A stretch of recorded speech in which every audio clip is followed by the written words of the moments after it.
Mi currículum, como ya lo presentaron, efectivamente yo estudié 4 semestres de medicina humana, que por cierto tuve el gran gusto del día de hoy encontrarme aquí a un gran doctor que fuimos compañeros en medicina, el doctor Oscar, anestesiólogo. Gracias por estar aquí. Hoy que me lo encontré me dio mucho gusto encontrarlo y verlo nuevamente. Entonces, bueno, pues la vida me llevó por otros caminos. Y después estudié administración de empresas y así me dediqué durante muchos años a ser empresaria. Pero, curiosamente, algo me faltaba en la vida. Y mi hermano, que también estudiaba en medicina cuando yo estaba ahí, pues resulta de que él también terminó medicina, él era neurólogo pediatra y por eso soy tanatóloga precisamente. Entonces les quiero mostrar aquí el acompañamiento después de la pérdida. Pero antes de entrar en ese tema, yo les quiero regalar estas frases, porque yo soy tanatóloga porque tuve la pérdida de mi hermano hace casi 11 años, como se los comentaba. Increíblemente, estuve estudiando cuidados paliativos todo este tiempo, pero ¿qué creen? Apenas el año pasado me gradué en cuidados paliativos con mi madre, que también murió hace un año. Hace un año, en agosto, el 8 del 8, a las 8 de la mañana, murió mi madre. Entonces, me di cuenta que realmente estudiarlo en los libros, leerlo, aprendérmelo, no tenía nada que ver con la realidad. Porque cuando mi hermano muere, yo no conocía nada de esto, ni siquiera de la tanatología. Y como lo dijo la doctora Osorio, fue muy diferente hace 11 años que mi hermano muere que hace un año que mi madre murió. Entonces, eh, estar con un enfermo terminal es precisamente prepararlo para el viaje definitivo. Y eso es algo que todo mundo debemos de saber y todo mundo debemos de aprender. Pero como se los digo, una cosa es aprenderlo en los libros, en la teoría, y otra cosa es que a la mera hora se nos olvida todo y ni siquiera nos acordamos que somos tanatólogos. Entonces, estar con un enfermo terminal y ayudarlo al buen morir es acompañarlo a su viaje final. Y eso es importantísimo que lo hagamos con esa calidad humana, pero también con conocimiento. Y también prepárate para tu misión final con tu ser querido, porque ahí se acaba todo. Todo se acaba con ese ser querido. Hasta ahí llegamos. Tenemos muchos el privilegio de poder despedir a un ser querido, pero ¿cuánta gente no tiene ese privilegio? Nada más se fue y ya no regresó.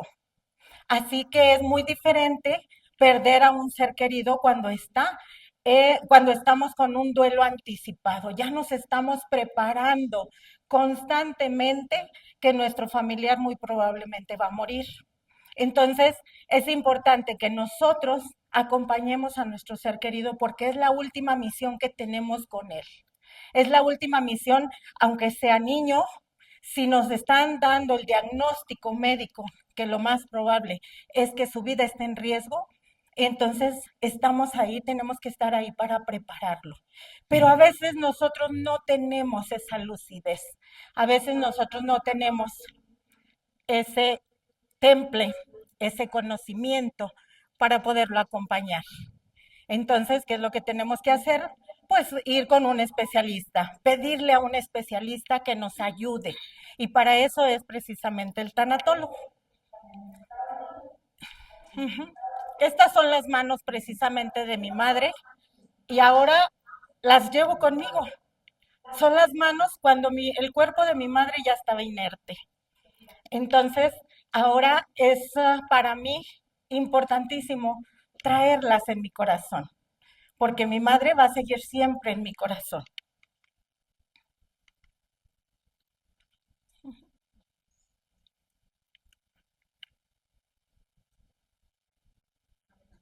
Sí, es que no pude adelantar.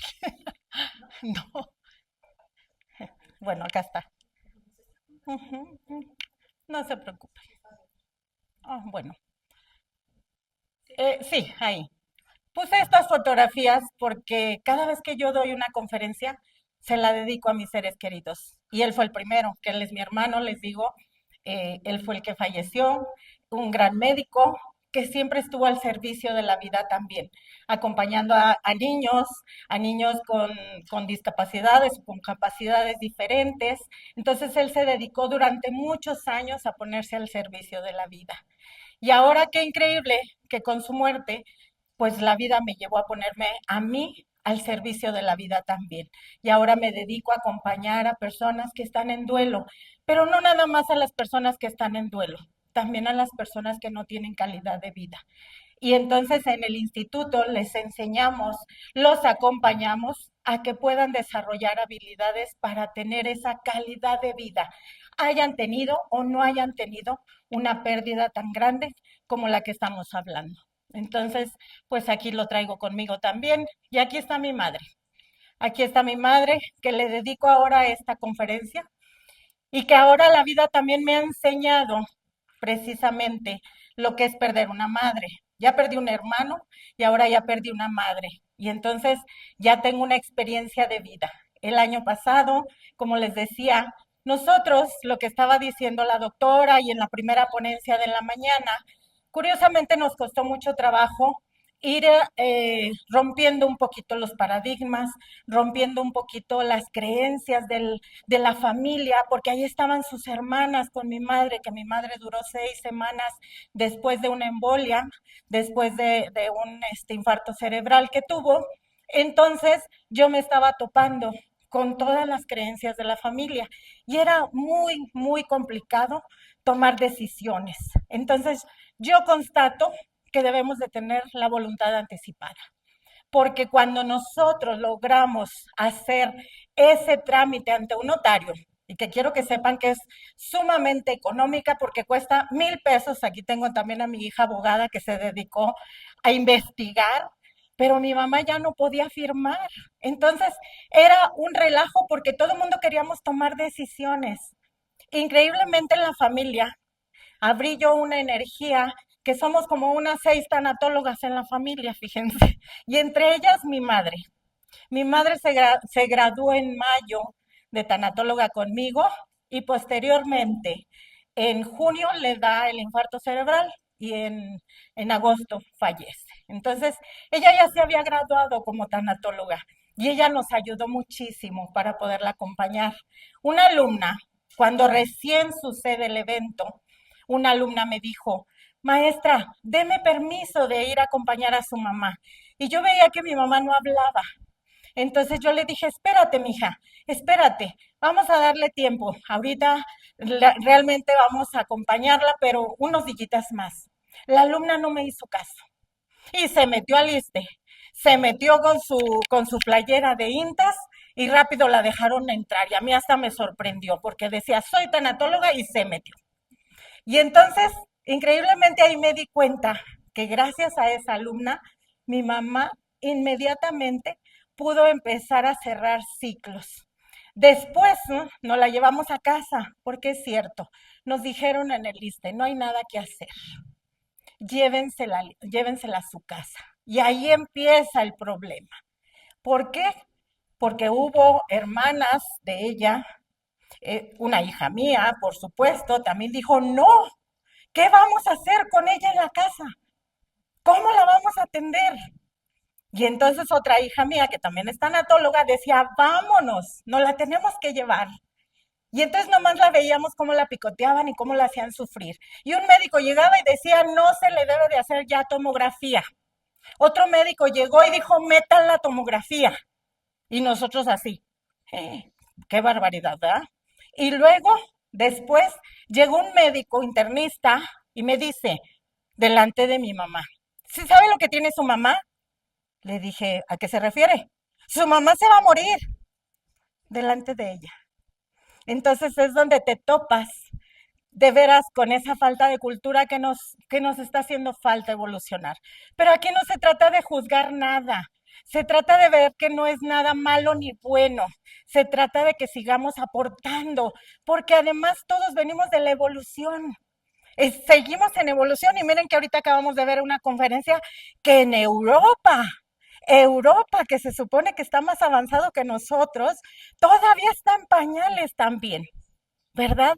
Entonces, qué increíble, pues que nosotros, imagínense, ya tenemos mucho avance con lo que nos acaba de compartir la doctora Angélica, pues imagínense, estamos teniendo muchísimo avance ya aquí en Zacatecas y sigamos picando piedra en lugar de estar quejándonos, porque sabían ustedes que lo que se hablaba de hace rato es realmente de vibración, energía. En un sepelio hay baja vibración. ¿Por qué? Porque las emociones tienen vibraciones. Entonces, la vibración de culpa, de tristeza, de enojo, todas tienen baja frecuencia vibratoria. ¿Sabían ustedes que nosotros vibramos en hertz? Entonces, todo lo que es culpa, miedo, ansiedades, tiene una vibración de 50, de 100, de 150 hertz. Entonces, imagínense nada más en un duelo, pues claro, estamos con la tristeza a flor de piel, entonces estamos con vibraciones bajas, es lo único que está pasando. ¿Sí? Entonces, nada es bueno y nada es malo. ¿Qué es lo que estamos haciendo nada más? Que como país y nosotros desde este ámbito de la salud, como estamos diciendo, aquí estamos tanatólogos, psicólogos, trabajadores sociales, entonces lo único que tenemos que hacer, en lugar de estar diciendo es que no hacen nada, es hacerlo. Es diferente vibrar en quejarnos, en vibrar en ser positivos y vamos a lograrlo. Vamos a lograr ser diferentes, vamos a lograr que vayamos evolucionando más y más y más. Entonces, nosotros pudimos acompañar a mi mamá con cuidados paliativos, pero pudimos acompañarla con medicina alternativa. Con la terapia de Access Barras, pudimos acompañarla con cuencos tibetanos y es real lo que acaba de mencionar la doctora Osorio. Mi mamá escogió con quién tenía que morir y precisamente con la que estaba capacitada, que era una de mis hijas, para darle ese acompañamiento a pesar del dolor. Entonces estuvo ahí con cuencos tibetanos, con aromaterapia y con todo lo que pudimos, que ya conocíamos, y al final lo pudimos lograr. Entonces, aquí constato, como les digo, que después de esta experiencia, pues ahora sí que la vida me graduó en cuidados paliativos. Y ahora sí ya sé lo que es acompañar a una persona, no porque lo haya leído, sino porque ya lo viví. Uh-huh. Entonces, ahora vamos a perdón, es, ¿no quiere?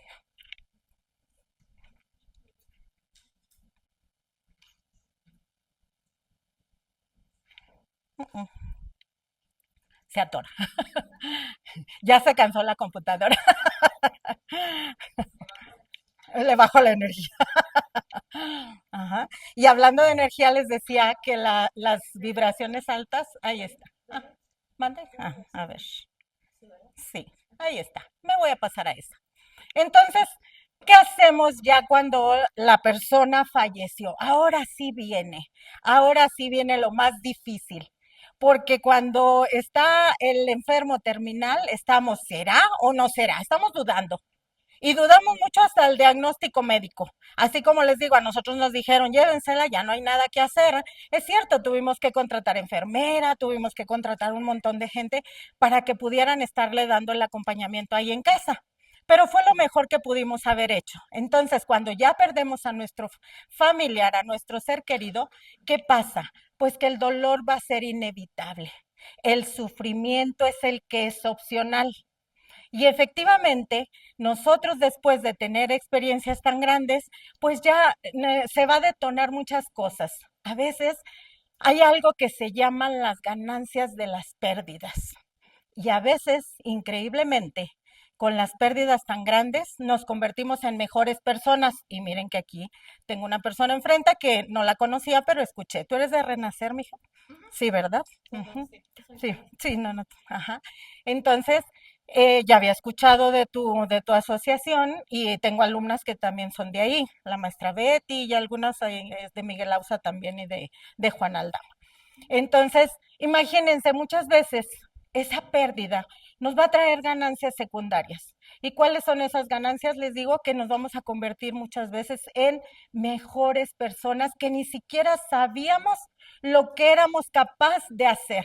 Increíblemente la vida nos da un vuelco, nos revuelca literalmente y nos lleva a conocernos más y a desarrollarnos más y en algo que tal vez era lo que más nos apasionaba. Porque yo hoy en día quiero que sepan que realmente trabajo todo el día, de 9 10 de la mañana hasta 9 de la noche, pero lo disfruto tanto.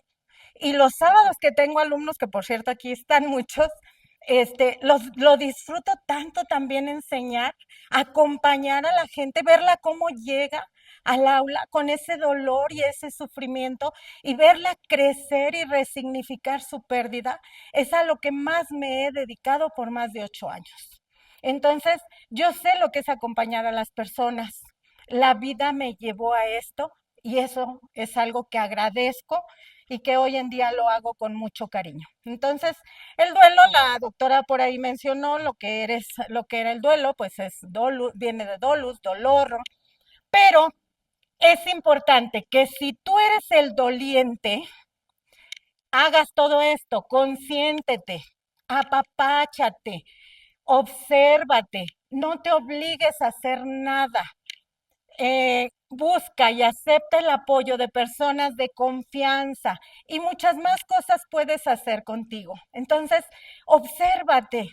En el duelo no debemos de llevar, dice la doctora Gaby Pérez Islas, dice, el duelo se vive sin pausa y sin prisa. Entonces, no hay que hacer pausa, porque entonces solamente lo vamos a guardar en el cajón. Y hay mucha gente que lo guarda en el cajón porque así lo necesita, si no, no sale adelante. Como mucha gente que escucho que dice, es que murió mi esposo, pero yo tenía niños pequeños. Entonces, ¿qué tenía que hacer?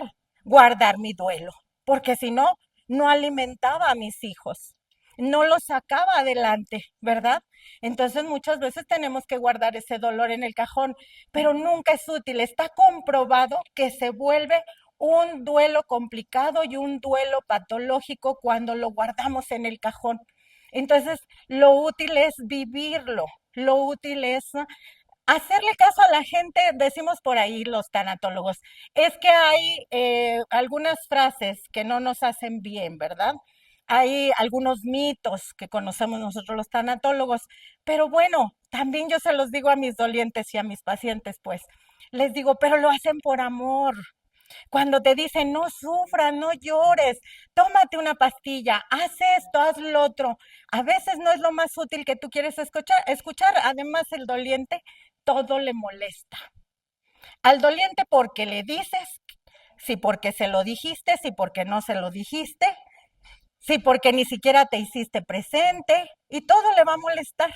Entonces es importante entender que tú como doliente, todo te va a molestar. Entonces hay veces que escucho a personas que me dicen, mis amigas desaparecieron ahora que se suicidó mi hijo.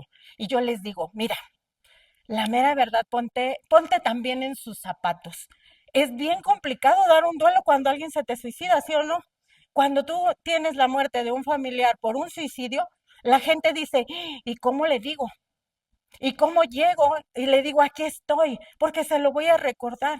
Entonces la gente en realidad cuando te dice las cosas, así te diga imprudencias, te las dice por amor. Entonces hay que tratar de aceptarlas. Si tú no estás de acuerdo en lo que te están diciendo, pues las dejas fluir y ya.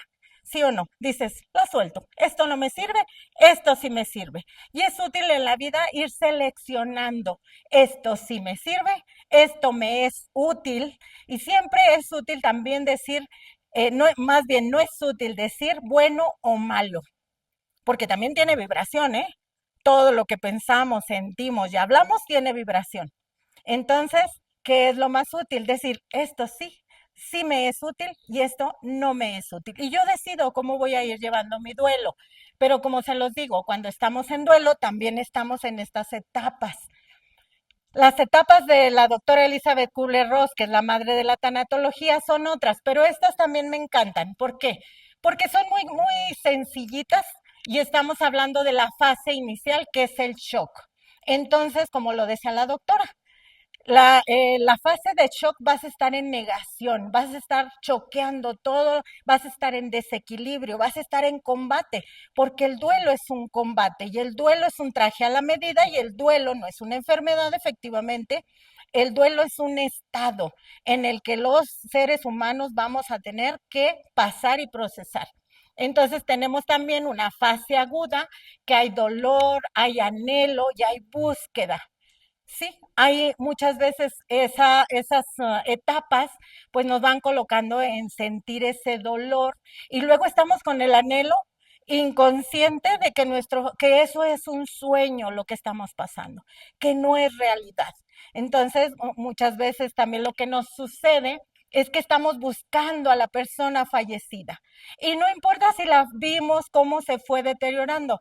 ¿Cuántas personas de las que están aquí han visto cómo se va apagando el ser humano cuando ya está en etapa terminal? Levanten la mano. Ujú. Entonces, fíjense, somos bastantes, ¿se fijan? Somos bastantes que hemos visto que precisamente las personas cuando se van apagando tienen una fenomenología, e inclusive tienen nombre a todo el proceso que van viviendo, cómo poco a poquito se van desprendiendo del cuerpo y se va apagando esa luz y esa vida se va apagando. Entonces después, ¿no? De todas maneras, aunque lo vimos que se estaba apagando su vida, curiosamente el cerebro es el que no lo procesa tan fácilmente. Entonces, seguimos viendo personas que se parecen, seguimos soñando que está vivo, seguimos buscándolo a la persona y a cada ratito por ahí nos dan algunas sorpresas que en ese momento pues de alguna manera nos dan a veces un bajón, ¿no? A veces también resulta placentero haber visto a una persona que se parece mucho a tu familiar. Ajá. Y tenemos lo que es la fase de resolución, que es la reorganización y adaptación. Entonces, siempre va a haber un antes y siempre va a haber un después. Se fijan que todos nosotros todavía no se quita en las redes sociales, en las noticias, en nuestro vocabulario, que hubo un antes de la pandemia y hubo un después de la pandemia. ¿Y cuánta gente no murió en pandemia? Hubo personas, yo tuve pacientes que me decían, se murieron 3 hermanos míos. Entonces sí sucedió, sí hubo ahí también muchas fases de este tipo, aunque no se nos muriera la gente, no importa, de todas maneras todos estábamos pasando por estas etapas. Y estas etapas son las de la doctora Elizabeth Kubler-Ross. La negación, que estamos negando que haya sucedido, la ira, que entramos en enojo y ese enojo puede ser con nosotros, puede ser con ellos, es que si se hubiera cuidado, es que si hubiera avisado que estaba enfermo, es que de seguro no nos quiso decir nada. ¿Cuánta gente no conocen ustedes que les da cáncer y nunca dicen nada? Dicen, no, lo que decía la doctora era muy cierto, no me voy a convertir en una carga para mi familia. Entonces, es por eso que en ocasiones la gente no dice nada. Y entonces nosotros estamos, es que si lo hubiera dicho, lo hubiéramos salvado. Y por ahí siempre nos han dicho, el hubiera no existe. Está la etapa de la negociación. En ocasiones aplica esta etapa la negociación, como por ejemplo cuando hay enfermos que por alguna situación no, ellos como es el alcoholismo, lo he visto mucho en el alcoholismo, o cuando tenemos niños enfermos, hacemos negociaciones. Dios mío, llévame a mí cuando tenemos un niño enfermo. Yo ya viví, llévame a mí, déjalo a él vivir. Esa es una forma de negociar. Otra forma de negociar es, Dios mío, ya me voy a portar bien, ya no voy a beber, dame otra oportunidad de vida. Y esa es otra forma de negociar. Viene lo que es la depresión y la tristeza. Perdone, que traigo mis alarmas, que es la hora que salgo pendeja, por favor. Entonces, como les decía, lo que es la depresión.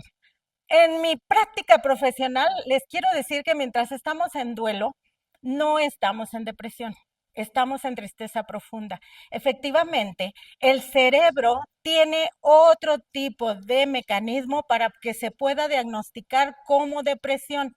La tristeza profunda dentro del duelo, así es, nos va a mantener un poquito, ¿cómo se dice? Un poquito rebasados ante la situación.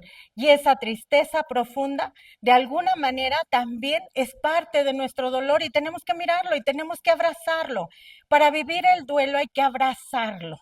Hay que abrazarlo, hay que vivirlo, hay que disfrutarlo, hay que mirarlo y eso es elaborar el duelo. En consulta me dicen mucho, pero ¿qué es elaborar el duelo? Pues es vivirlo, es vivirlo. Y precisamente cuando tú eres el doliente, tienes que estar muy al pendiente. ¿Qué necesitas? ¿Qué te hace falta?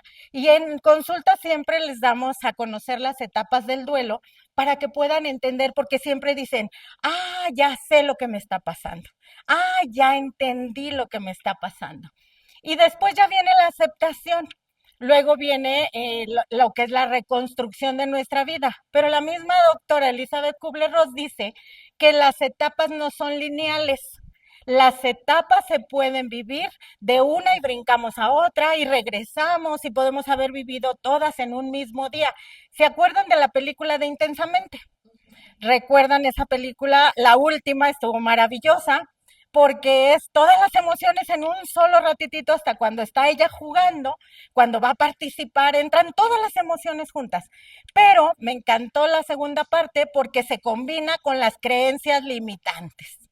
Y las creencias limitantes es una forma que todos nosotros debemos de tener un marco de referencia.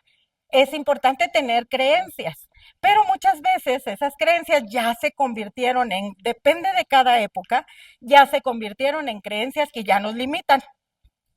Acuérdense que venimos de creencias donde la mujer atiende al hombre, ¿se acuerdan? De esas creencias, donde la mujer solamente está para que la mantenga. Ahora ya es una creencia limitante que nosotros ya podemos transformar y podemos decirle, bueno, en tu época mamá funcionó, en tu época abuelita funcionó. Ahora ya tenemos una evolución y ahora ya todos trabajamos, hombres y mujeres, mamá y papá trabajamos. Y entonces esta lámina me gusta mucho porque de alguna manera sí semeja lo que es el duelo. El duelo va así, si ustedes se fijan, de alguna manera empieza con el shock y es como que vamos en caída. Y cuando estamos en la tristeza nos sentimos en un hoyo, ¿a poco no? En la tristeza sentimos que no vamos a salir. Y hay una frase que no nos gusta mucho decir, el tiempo lo cura todo, pero sin embargo, ¿qué creen? Yo me he dado cuenta que sí es real. El tiempo es el único que se encarga de ir disminuyendo tu dolor. El tiempo es el único que se encarga de que tú vayas viendo las cosas diferentes. Es diferente cuando acabas de tener la pérdida a cuando ya pasó un año, a cuando ya pasó año y medio, a cuando ya pasaron 2 años. Si ya pasaron más de 2 años, sí es cierto, en algunas situaciones se convierte en un duelo ya patológico, pero a una persona que perdió un hijo no le vamos a decir a los 2 años ya no debes de sentir eso. Al contrario, también como lo decimos los tanatólogos, el duelo es un traje a la medida. Entonces, cada quien lo va a vivir diferente y depende de qué fue lo que perdiste y a quién perdiste y de qué manera lo perdiste. Entonces, el doliente presenta inestabilidad emocional y acompañar incondicionalmente. Ahora, si nosotros no somos tanatólogos, ¿cómo vamos a acompañar a las personas que son los dolientes más directos? Les traigo estas láminas porque no todos vamos a ser tanatólogos. Entonces, para la gente común se necesita tener paciencia, se necesita tener tolerancia, se necesita tener amor incondicional y una inteligencia y una serenidad. Entonces, de esa forma, en el duelo no hay que decirle a las personas lo que quieren oír, hay que decirles lo que necesitan escuchar. Y esa es una frase que también me encanta de la doctora Gaby Pérez. El dolor tiene un sentido, el dolor es el maestro para el crecimiento y para la evolución, y las pérdidas, nos guste o no, son un camino de crecimiento. Y eso está comprobadísimo también. A todo mundo en algún momento vamos a entender que esa pérdida tan dolorosa realmente también nos hizo crecer. Entonces, es parte de y es bien importante esto, quien le quiere quitar el dolor a la persona, porque eso sucede mucho, nos sucede mucho a nosotros los tanatólogos. Nos hablan y nos dicen, oiga, sáquele por favor una cita a mi prima, a mi cuñada, a mi abuelita, a no sé quién. Y es que quiero que la atienda. Ella no quiere ir, pero quiero que la atienda.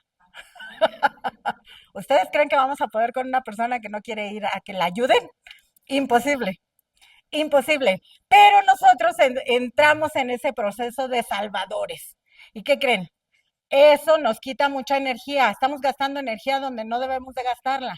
Gastémosla en nosotros mismos. Ajá. Y esto lo dijo también la doctora y yo también lo traía, porque lo tengo comprobadísimo. A veces ya me llega la gente y les digo, ¿qué vienes a trabajar? Ah, vengo a trabajar un duelo. Me mandó el psiquiatra, o vengo de con el psiquiatra, o primero me fui al psiquiatra. ¿Qué creen? Efectivamente, eso nada más alarga la agonía del duelo. Y está comprobado también que, ¿qué creen? Que cuando la persona va medicada, no podemos trabajar con ella. ¿Por qué?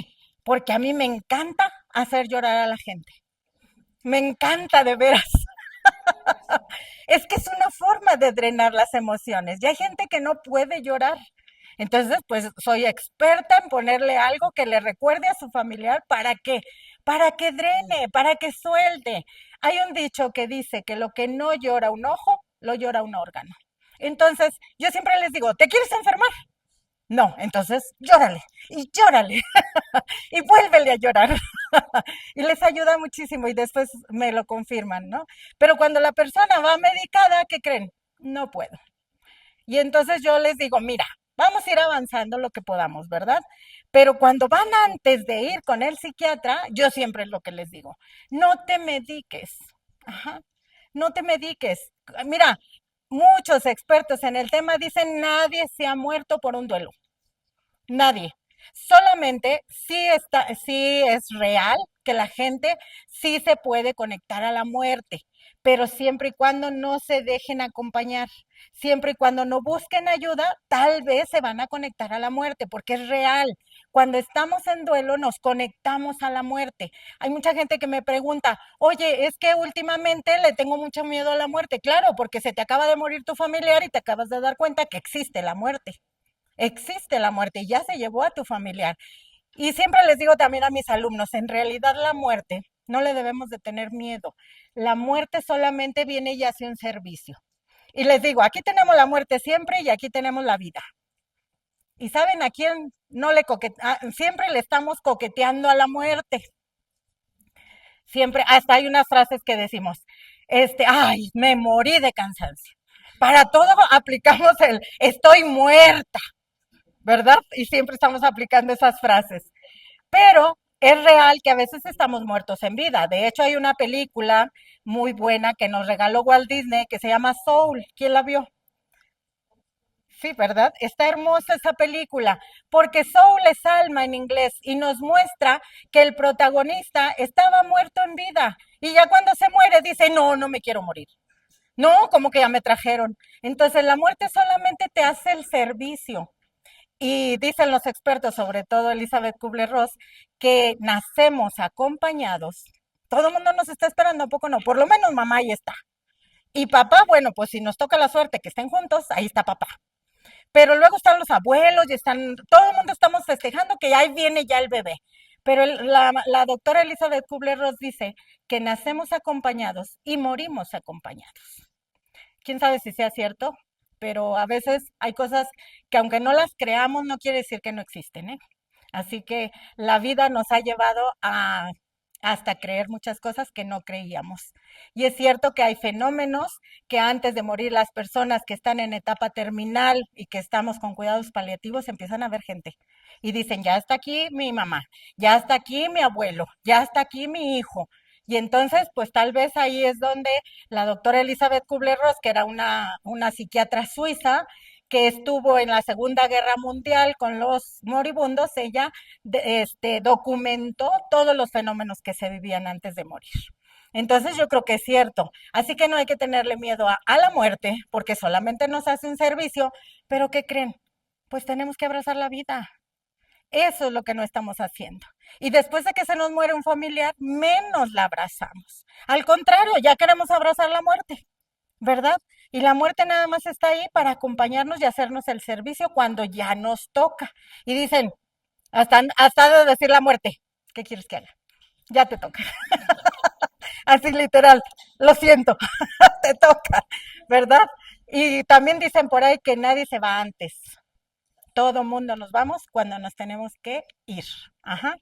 Entonces, por ahí el tiempo voy bien. bueno, de duelo, acompañamiento después de la pérdida. Aquí también es lo que decía muchas cosas, ya la doctora las mencionó, que hay que estar con con la persona doliente, hay que estar sin juicio. No podemos decir, ay, no inventes, ¿cuánto tiempo tiene que murió tu hijo? 6 años. Ay, no manches. O sea, ¿todavía le estás llorando? No, eso es un gravísimo error, ¿verdad?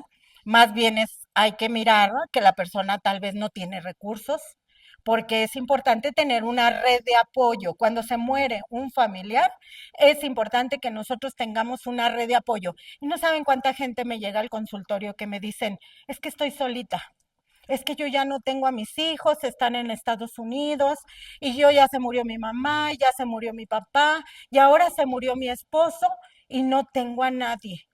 ¿A nadie, a nadie, a nadie? No. Y les digo, vente al instituto, vente a estudiar. Y está comprobado que salen con una red de apoyo enorme, porque ahí conocen gente que está sufriendo lo mismo, que está viviendo lo mismo, y entonces se convierte en una red de apoyo. Ujú. Y a todas esas personas que les cuesta trabajo, a lo mejor también conectar con la familia y que la familia sea su red de apoyo, bueno, pues pongámonos a estudiar, pongámonos a ver si nos sirve también ir a yoga, ir a otra cosa. Tal vez podamos hacer un grupo de apoyo en otras actividades, pero busquemos una red de apoyo para poder nosotros vivir la pérdida. Entonces, si ya estás con una persona, hay que escuchar activamente, hay que ofrecer una ayuda, pero es bien importante que la ayuda que vamos a ofrecer sea real. Porque si nada más decimos, ay, la semana que entra te visito, y nada. Te voy a llevar tal cosa, y nada, que no pudiste. Entonces, es bien importante que no prometas cosas que no vas a poder cumplir. Ujú.